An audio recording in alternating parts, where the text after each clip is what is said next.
ঘাটে গিয়েছে অথচ মাও ঘাটের ইলিশ ভাজা বা মাও ঘাটের ইলিশের এই লেজের ভর্তা খায়নি এমন লোক বাংলাদেশে খুঁজে পাওয়া যাবে না।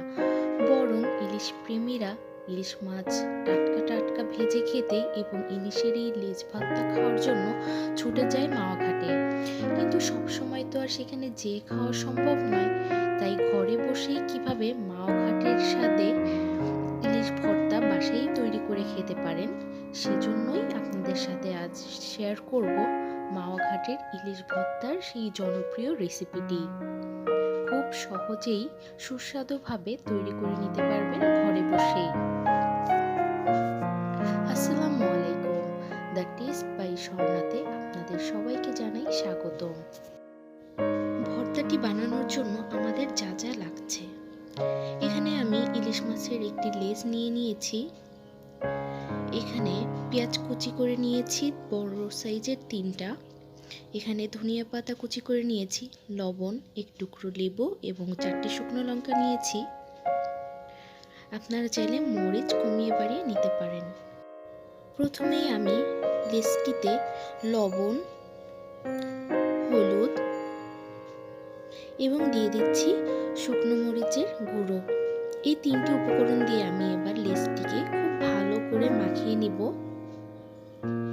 এবং রেস্টে রেখে দিব কয়েক মিনিটের জন্য।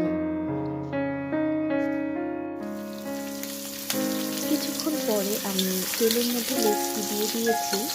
আমি মিডিয়াম আঁচে লেজটিকে উল্টিয়ে পাল্টিয়ে আস্তে আস্তে ভেজে নেব, যে কারণে ইলিশ মাছের ভিতর পর্যন্ত খুব ভালোভাবে ভাজা হবে।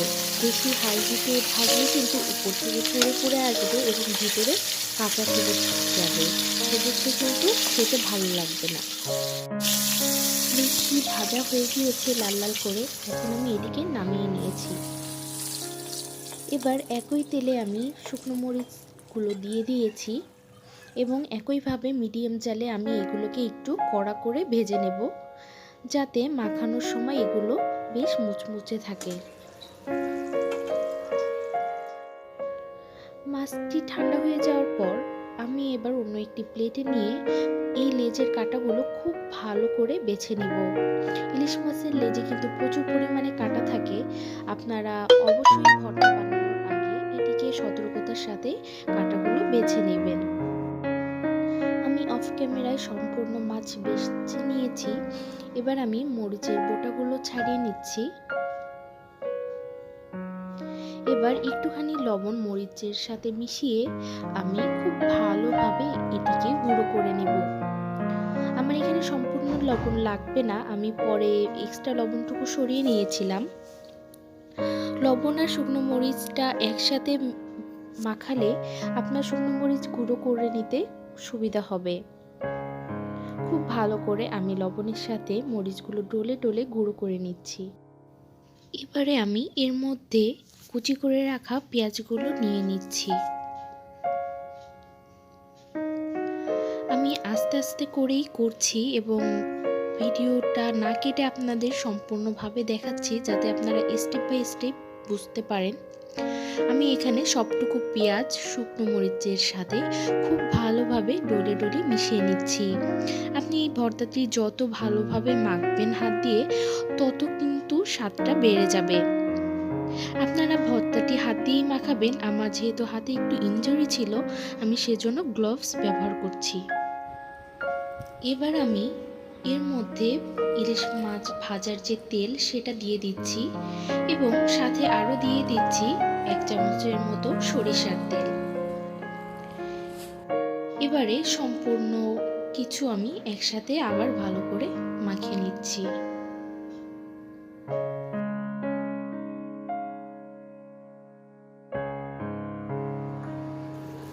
এবারে আমি ধনেপাতা কুচিগুলো এর মধ্যে অ্যাড করে দিচ্ছি এবং সাথে অ্যাড করে দিচ্ছি সামান্য পরিমাণ লেবুর রস। এবার সবকিছু একসাথে আমি খুব ভালোভাবে আবার মেখে নিচ্ছি। আমি আবারও বলছি, এই মিশ্রণটি আপনি যত ভালোভাবে একটু সময় নিয়ে মিশাবেন বা মাখাবেন, তত ভালো আপনার ভর্তার টেস্টটি আসবে। আপনারা একটু ধৈর্য সহকারে এটি করবেন। এখানে আমার পেঁয়াজ এবং শুকনো মরিচের মিশ্রণটি খুব ভালোভাবে মাখানো হয়ে যাওয়ার পর আমি এবার মাছের সাথে মিশ্রণটি খুব ভালোভাবে আবার মেখে নিচ্ছি। এই তো খুব সহজেই তৈরি হয়ে গেল মাওঘাটের জনপ্রিয় ইলিশ মাছের লেজ ভর্তা, যেটি খাওয়ার জন্য আপনাদের মাওঘাটে যাওয়ার প্রয়োজন নেই। বাস এবার আমি পরিবেশন করে নিচ্ছি।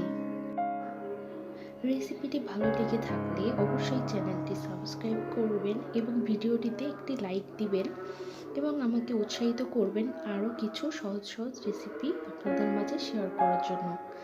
আজ আর না, আমার পরিবারের জন্য দোয়া করবেন। এতক্ষণ ধরে ভিডিওটি দেখার জন্য আপনাদের সবাইকে জানাই ধন্যবাদ। আসসালামু আলাইকুম।